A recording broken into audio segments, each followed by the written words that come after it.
In the year 1900, the United States produced 270 million tons of coal in 12 months.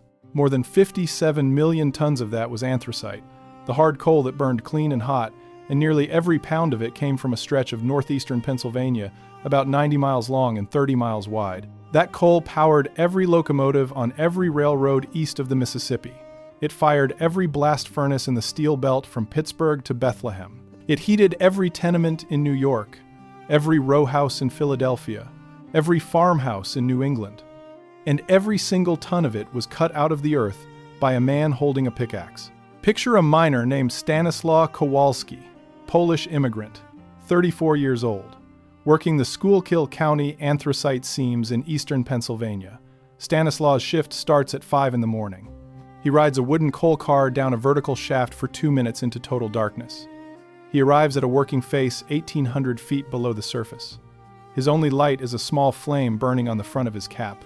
The temperature is 78 degrees. The air is so thick with coal dust that he can taste it on his tongue and feel it settling into the creases of his skin. For the next 10 hours, Stanislaw will swing a pick at a wall of coal.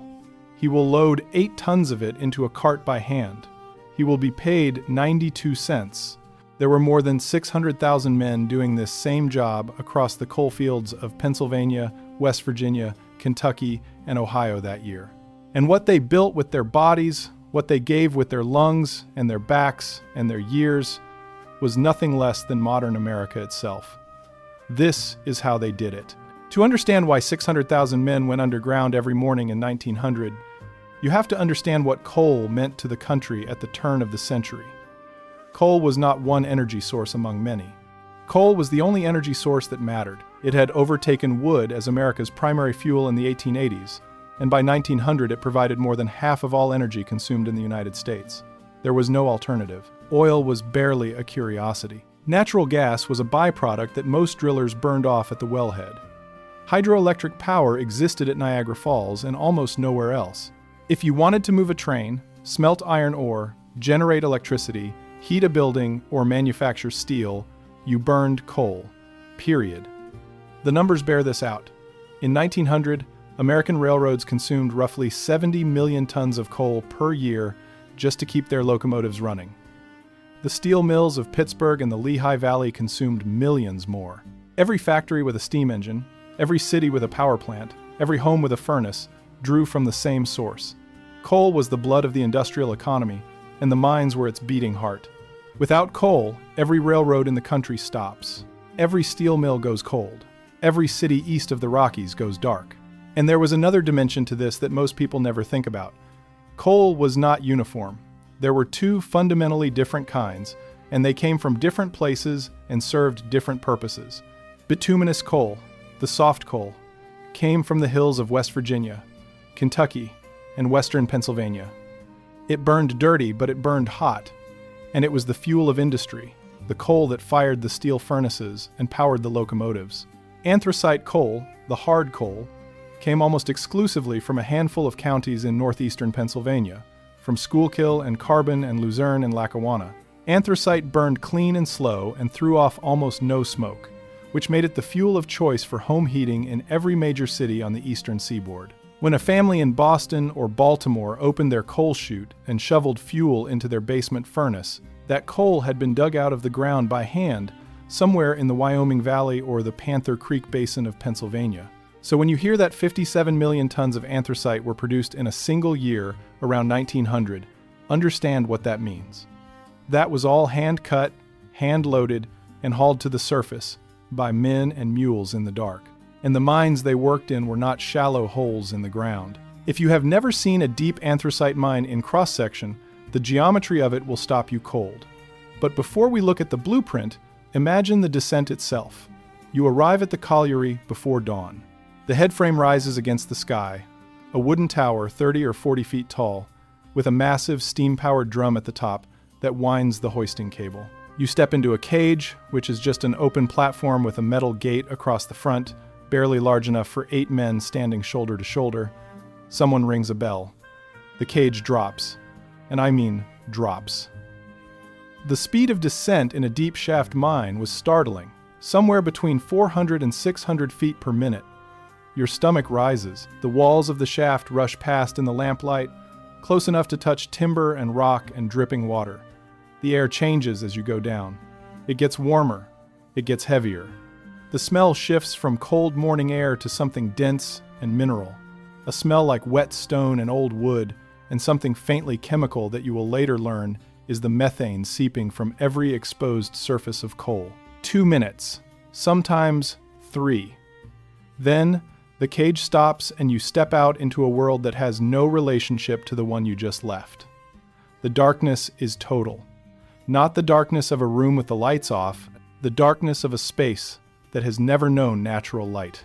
Your cap lamp throws a cone of yellow flame about 10 feet in front of you, and beyond that there is nothing. The temperature at 1,800 feet is a steady 78 degrees regardless of the season above. In winter this feels warm. In summer, with the humidity that close to 100% and the air thick with suspended coal particles, it feels like breathing through a wet cloth. Now look at the engineering. Start at the surface. A vertical shaft drops straight down, anywhere from 300 to 2,000 feet. That shaft is typically 6 feet wide and lined with heavy timber to keep the earth from collapsing inward. At the bottom of the shaft, horizontal tunnels called gangways run outward along the coal seam in both directions, sometimes for miles. Off these gangways, narrower passages called breasts or chambers angle upward into the coal at steep inclines, sometimes 45 degrees or more. The miners worked at the top of these breasts, cutting coal from the face and letting gravity carry it down chutes to the gangway below, where mule-drawn carts hauled it to the bottom of the shaft for hoisting to the surface. The whole system was called room and pillar mining. You cut rooms out of the coal seam and left pillars of coal standing between them to hold up the roof. The pillars had to be big enough to support thousands of tons of rock overhead, and the rooms had to be wide enough for a man to swing a pick. Get the proportions wrong, and the roof came down. It was a calculation made with muscle and instinct, not engineering tables, and it was wrong often enough that roof falls were the single leading cause of death in American coal mines for the entire 19th century. Ventilation was the other engineering problem that could kill you. A deep mine generates methane gas from the coal seam itself, and that gas accumulates in pockets along the working face. Methane is odorless.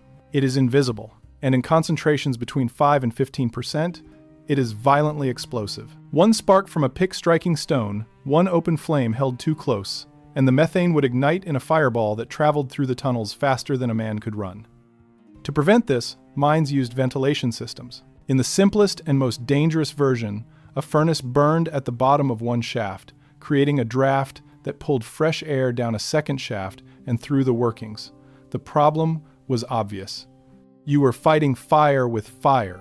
You were burning a furnace inside a mine full of explosive gas to keep the explosive gas moving. At the Avondale Colliery in Plymouth, Pennsylvania, this exact arrangement killed 110 men and boys on the 6th of September, 1869, when the ventilation furnace set fire to the wooden shaft lining and the breaker built directly above it. The entire mine had only one shaft. When it burned, every man underground was trapped. But we will come back to the dead. First, you need to understand who these men were. The American coal miner of 1900 was not born in America, or if he was, his father wasn't. The anthracite fields of Pennsylvania drew labor from across the Atlantic like a magnet draws iron filings. The first wave was Welsh and English, experienced miners who understood the geology and the danger and brought their techniques and their union traditions with them. By the 1870s and 1880s, the Irish had arrived in enormous numbers, many of them fleeing famine and poverty, most of them with no mining experience at all. They learned on the job, which meant they learned by surviving, or they didn't learn at all.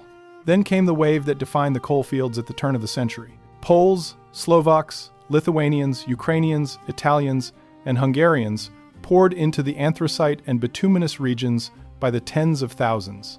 They came from villages where a man might earn the equivalent of 10 or 15 cents a day, and the promise of 92 cents for a shift underground sounded like salvation. They arrived in places like Shenandoah and Mahanoy City, and Mount Carmel in Pennsylvania, in Monongah and Fairmont in West Virginia, in Harlan County, Kentucky.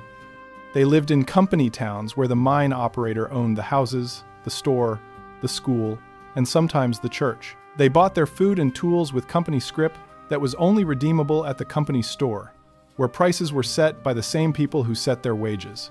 In the bituminous fields of West Virginia and Kentucky, a different labor force was taking shape alongside the European immigrants.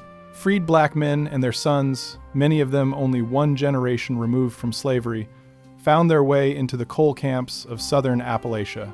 They did the same work for the same wages, under the same conditions. They breathed the same dust. They died under the same fallen roofs. In some mines, they worked side by side with Italian and Slovak immigrants, and in others they were segregated into separate sections of the mine. But underground, in the dark, at the working face, the coal did not care who was cutting it. These men did not have the luxury of choosing their profession. They mined coal because it was the only work available in the place where they lived, and they lived in that place because the mining company had recruited them with promises of steady wages and a roof over their heads. Once a man owed money at the company store, which happened almost immediately, leaving was not a simple matter.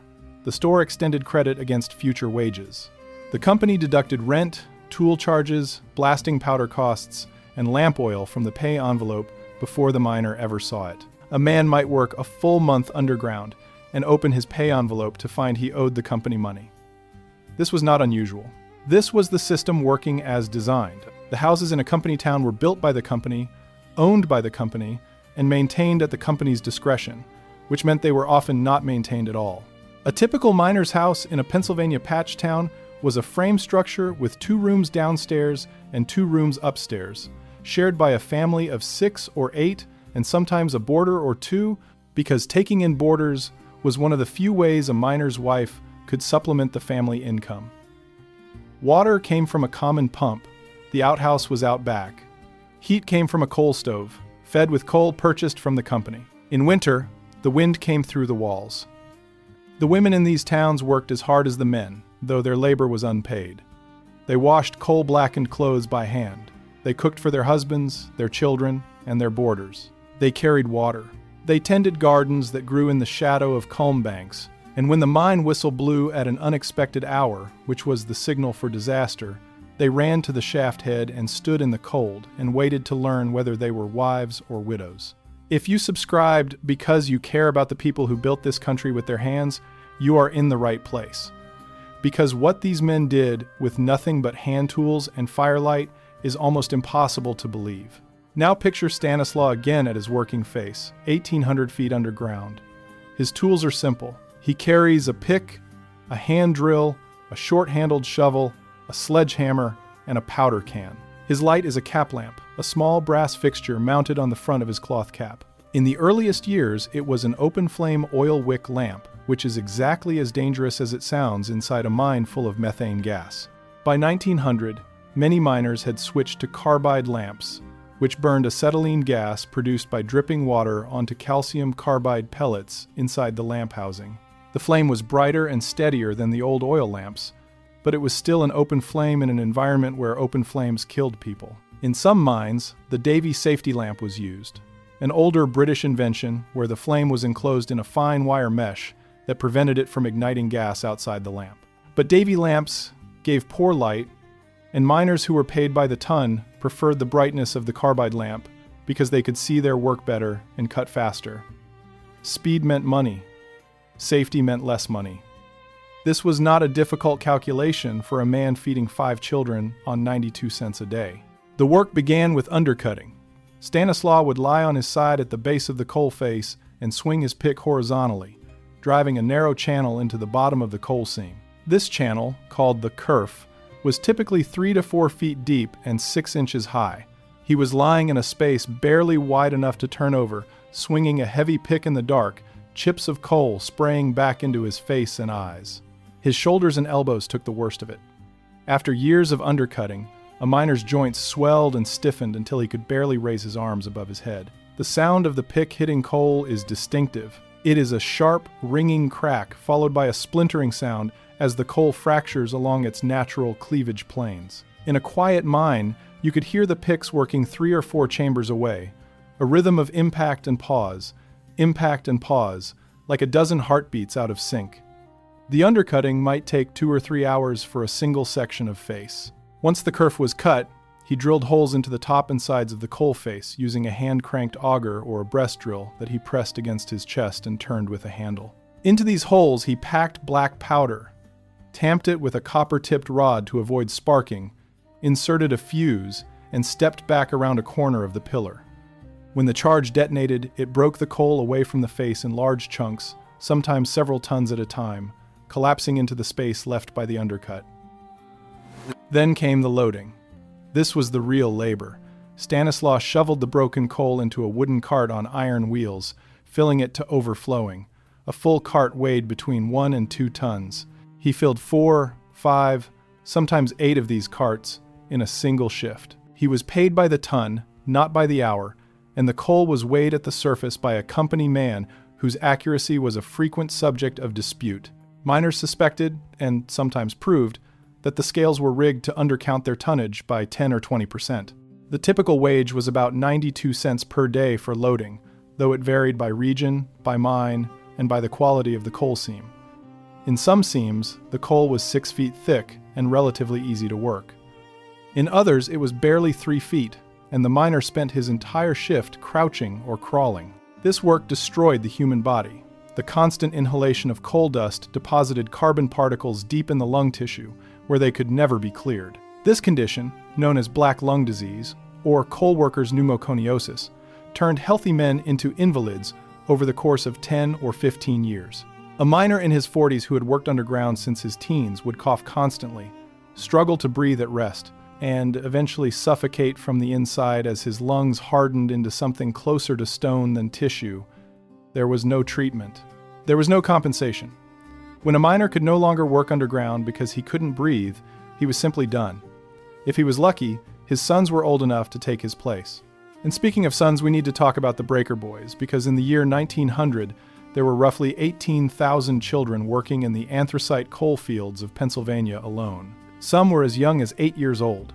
Most were between 10 and 14. The breaker was the massive wooden building that sat at the head of the mine shaft, usually directly above it. Inside the breaker, raw coal from underground was crushed by heavy iron rollers and then sorted by size on a series of vibrating screens and chutes.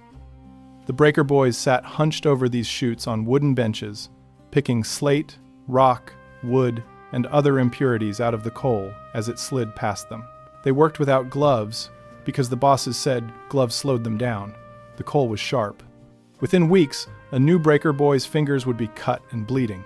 Within months, his fingertips would be permanently scarred, the skin thickened and split like old leather. The noise inside a breaker was extraordinary. The iron rollers crushing coal, the vibrating screens, the chutes rattling with thousands of pounds of rock and coal, all of it enclosed inside a wooden structure that amplified every sound. Boys who worked in breakers for more than a few years suffered measurable hearing loss. The dust was worse. Louis Hine, the photographer who documented child labor for the National Child Labor Committee, described the interior of the Ewan breaker in South Pittston, Pennsylvania, in 1911. He wrote that the dust was so dense at times that it obscured the view from one side of the room to the other. He noted that this dust penetrated the deepest recesses of the boys' lungs. And he observed what he called a kind of slave driver who stood over the boys, prodding or kicking them into obedience when they slowed down. A breaker boy earned between 50 cents and $1 a day, depending on his age and the operation. For a family where the father had been killed or disabled in the mine, which happened with terrible regularity, the boys' wages might be the only income keeping the family from starvation. These were not children whose parents chose to send them to work instead of school. These were children whose families could not eat if they went to school instead of to the breaker. Pennsylvania law after 1885 said no boy under 12 could work in a breaker, and no boy under 14 could work underground. But the law was barely enforced. Mining companies forged proof-of-age documents. Families forged birth certificates. Estimates from the period suggest that somewhere around 18,000 breaker boys were working in Pennsylvania's anthracite fields in 1900, and 24,000 by 1907. Nobody knows how many were under the legal age because nobody was counting with any honesty. The injuries were constant and varied. Boys lost fingers to the rapidly moving conveyor belts. They lost hands and arms when they reached into the machinery to clear jams. They were crushed under rollers. They fell into chutes and were buried under tons of moving coal. They developed what was called breaker boy's knee, a chronic inflammation from kneeling or sitting hunched over the chutes for 10 hours at a stretch, and always the dust. A boy who worked in the breakers for 3 or 4 years was already showing signs of lung damage that would follow him for the rest of his life, however long that turned out to be. Some of these boys eventually went underground. At 13 or 14, a breaker boy might be promoted to the position of nipper or door boy, sitting in total darkness for 10 hours at a stretch beside a ventilation door in the mine, opening and closing it as coal carts passed through. From there, he might become a mule driver, leading the pit mules that hauled coal carts through the gangways. And from there, if he survived, he became a miner, picking up a pick and joining his father and uncles at the working face. By the time he was 30, he would already be an old man by the standards of the coalfield. Now let me tell you how these men died, because they died in numbers that are difficult to process. In the year 1907, which was the deadliest year in American coal mining history, 3,242 miners were killed on the job across the United States. That is nearly 9 men per day, every day, for an entire year. The decade from 1900 to 1909 saw 3,660 miners killed in 133 separate mine disasters alone. And that number does not include the daily trickle of individual deaths from roof falls, runaway coal carts, and gas inhalation that never made the newspapers. The ways a coal miner could die underground were numerous and specific. Roof falls were the most common. The ceiling of a mine room or gangway was supported by coal pillars, wooden props, and sometimes nothing at all. A crack in the roof rock, invisible in the dim lamplight, could release thousands of pounds of stone and coal without warning. A man working at the face might hear a faint creaking sound, what miners called the working of the roof, and have 2 seconds to flatten himself against the wall or roll into a crevice before several tons of rock crashed down where he had been standing. Many did not hear the warning in time. A roof fall could kill instantly by crushing, or it could trap a man alive under stone, where he suffocated slowly in the dark while his partners dug toward the sound of his voice. Gas explosions were the second great killer. At the Monongah Mine in West Virginia, on the 6th of December, 1907, an explosion ripped through mines number 6 and number 8 at 10:28 inches the morning. The official death toll was 362. Though modern historians believe the true number was closer to 500 because officially registered workers routinely brought their children and relatives into the mine to help, and those unregistered workers were never counted. The blast was so violent that it destroyed the ventilation equipment in both mines and hurled concrete debris more than 500 yards from the mine entrance. 171 of the dead were Italian immigrants. Many of them had come from the same villages in the Molise region of southern Italy. The youngest was a boy named Fiorangelo Di Salvo, 12 years old, who had immigrated through Ellis Island just the year before. The Di Salvo family lost 10 members in that single explosion. The survivors' families received $150 each. That is roughly $4,300 in today's money, for the life of a husband, a father, a son, and Monongah was only the largest. Go back further. The 6th of September, 1869, the Avondale Colliery in Plymouth, Pennsylvania. A ventilation furnace at the bottom of the shaft set fire to the wooden lining of the only shaft in the mine and ignited the coal breaker built directly overhead. The fire devoured the oxygen. 110 men and boys died of asphyxiation underground. The first recovery was a man named John Bowen, who left behind a wife and child. The last body recovered 2 days later was John Powell of Avondale, who also left behind a wife and child. A father was found with his arm wrapped around his son. The dead left behind 72 widows and 158 fatherless children, and that was in a single community, so small that one local congregation lost every male member it had. December 1907 was so catastrophic that it earned the name Black December. In that 1 month alone, 5 separate mine explosions across the country killed more than 700 men and boys. 700 families learned in the same 4 weeks that their fathers and husbands and sons were never coming home. And this was not an aberration. This was the cost of doing business. In the year 1900 alone, more than 1,400 miners were killed in American coal mines. In the peak year of 1907, the death toll reached 3,242. That number is almost impossible to grasp. Imagine 9 men dying every single day for a year. Imagine every one of them leaving behind a family that depended on his wages. By 1910, the annual death count was still above 2,800. The deadliest decade in American coal mining history, 1900 to 1909, saw miners die at a rate of roughly 5 per 1,000 workers per year. For comparison, a soldier in the American Army during World War I faced approximately the same odds. And these are only the numbers for sudden death, for the men killed by falls and explosions and fires. They do not include the slow deaths, the men who coughed and gasped for years as their lungs hardened and blackened with coal dust. The men who went deaf from the concussion of underground blasts. The men whose spines compressed and whose joints seized from years of working in spaces too small for the human body. Those men died at home, in their beds, in their 40s and 50s, and nobody counted them as mining casualties because they were not killed by a specific event on a specific day. They were just used up. If you have watched this far, consider hitting subscribe. These are the stories that built this country, and they deserve to be told. There is one more group of workers we need to account for, and they are the ones who had no choice at all. In the deep shaft mines of Pennsylvania and West Virginia, mules were the primary means of hauling coal from the working face to the bottom of the main shaft. These were not farm mules on temporary loan. Many of them were lowered into the mine as young animals, bound in canvas slings and dropped down the vertical shaft on a winch cable, and they never came back to the surface. They lived their entire lives underground.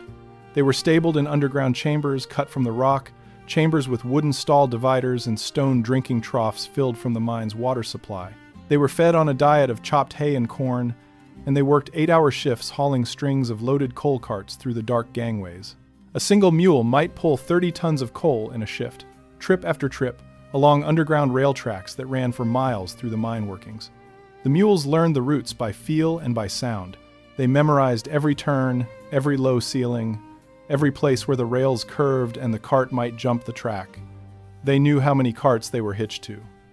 Miners told stories about mules that would pull 3 carts without complaint but refused to move with 4, having somehow counted the clicks of the hitching chains. Drivers learned to hook the 4th car quietly, out of earshot, to fool the animal into pulling extra weight. The mule drivers were often boys, 13 or 14 years old, promoted from the breaker or the ventilation doors to a job that required a certain combination of courage and gentleness. A good mule driver talked to his animal constantly in the dark, guiding it by voice through tunnels so low that both boy and mule had to duck their heads to pass. The bond between a driver and his mule was often the closest relationship either of them had underground. Men who spent decades in the mines later told interviewers that they remembered the names of their mules long after they had forgotten the names of the bosses who paid them. A mule that lived and worked on the surface might serve 20 years. A mule in a coal mine had an average working life of 3.5 years. The darkness, the dust, the constant dampness, the injuries from low ceilings and tight turns, all of it wore the animals down. Their hooves cracked from walking on iron rails and rough stone. Their lungs filled with the same dust that killed the men who drove them. When a mule was injured or worn out, it was usually destroyed underground rather than winched back to the surface. Many miners developed genuine bonds with the animals they worked alongside in the dark, sharing food from their lunch pails, talking to them through the long shifts. When a mine closed or a mule died, men mourned. Not publicly, not in ways they would have spoken about in mixed company, but quietly, in the way that you mourn anything that suffered beside you when no one was watching. There was a saying in the coalfields that the company valued a mule more than a man because a mule had to be purchased and a man could be replaced for free. Whether that was true in a strict economic sense is debatable. But the miners believed it, and they believed it because their daily experience confirmed it. A dead mule came out of the company's equipment budget. A dead miner came out of nowhere. His widow got a few dollars if she was lucky, and his position was filled by the next man off the immigrant train from Gdansk or Calabria. Now step back and look at what all of this produced.